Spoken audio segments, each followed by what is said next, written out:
Actually, I wanted to make a Hyderabadi style fish curry with coconut, red chili and all that. But yesterday, what happened?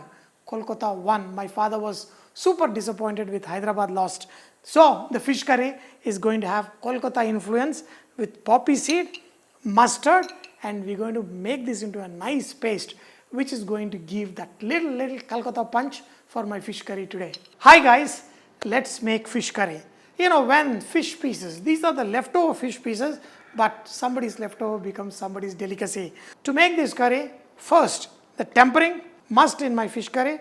Add oil, little extra oil because I want to slightly overcook the onions till they're slightly colored.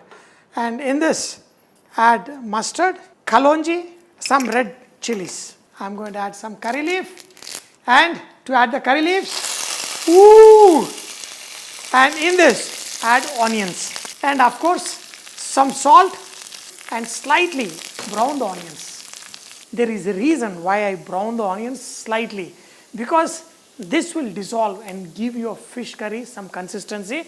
So in this, add turmeric. Turmeric in a fish curry is a must, and we grow our own turmeric. Lot of the rhizomes from my turmeric is coming up, and I'm going to plant turmeric, and it's going to take a couple of months before I can harvest. And add ginger garlic paste and mix this. Let it cook for a minute. For the threesome fish curry, we're going to add these three awesome ingredients. One is the mustard, coconut and poppy seed, the paste of it, and add some water to this. And now you're going to cook till some of the oil starts separating out, and cook this in a medium heat. You can see some of the oil slightly on the sides. Now to this we're going to add rest of the ingredients here. I'm adding some green chili, red chili powder, coriander powder, and this one is cumin and fenugreek. This gives a very good flavor for the fish curries. Both of them roasted and made into a fine powder, the cumin and fenugreek seed. To this, we're going to add some tomato puree. Tamarind pulp gives that required sour taste for any good curry. But I used to enjoy having the tamarindo, the Mexican tamarind drink. You know, I tried to make this. You squeeze a fresh tamarind and add soda and other spices, but I could never get the taste of the Mexican tamarindo. I just love it. This tamarind juice is going to give the sourness for the fish curry today. You know, it should not be too sour. At the same time, you should feel the sourness a little bit. Add water and bring this to a boil and let it boil for at least 10 minutes. That's when the entire gravy will get the taste. Okay? Chili powder also releases its redness.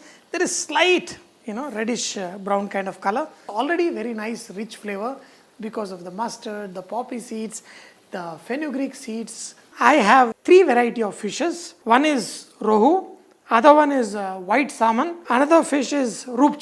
Not very expensive fishes, but what happens is the best pieces get eaten at home, and the tail parts, head parts come and they become curry. We make a very good stuffed fish curry from this, and we really enjoy. And of course there are some good pieces and a lot of head pieces also.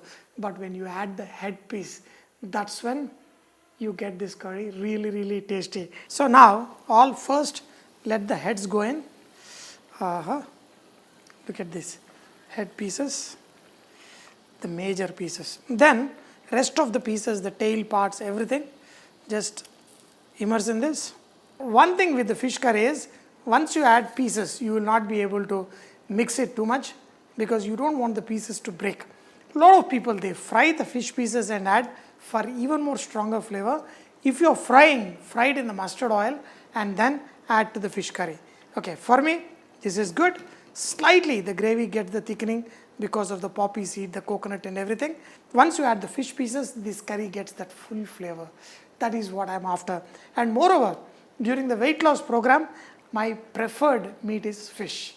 So, we're going to put the lid on and we're going to let it cook on a slow flame for around 7 to 8 minutes on a slow flame.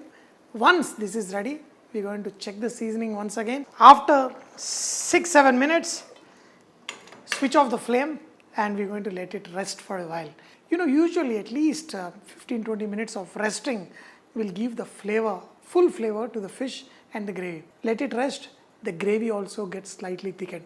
Next day, even more better. One of my favorite pieces is from the tail side. And this sauce, okay? Look at this gravy. I have to sit and enjoy, but let me have a bite. Wow, it's very, very hot. The flavors are just amazing. But when you take a bite of a fish,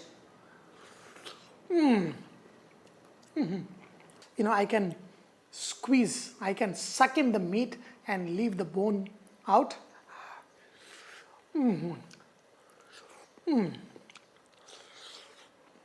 Friends, when you make this, you eat it, you got to say whatever.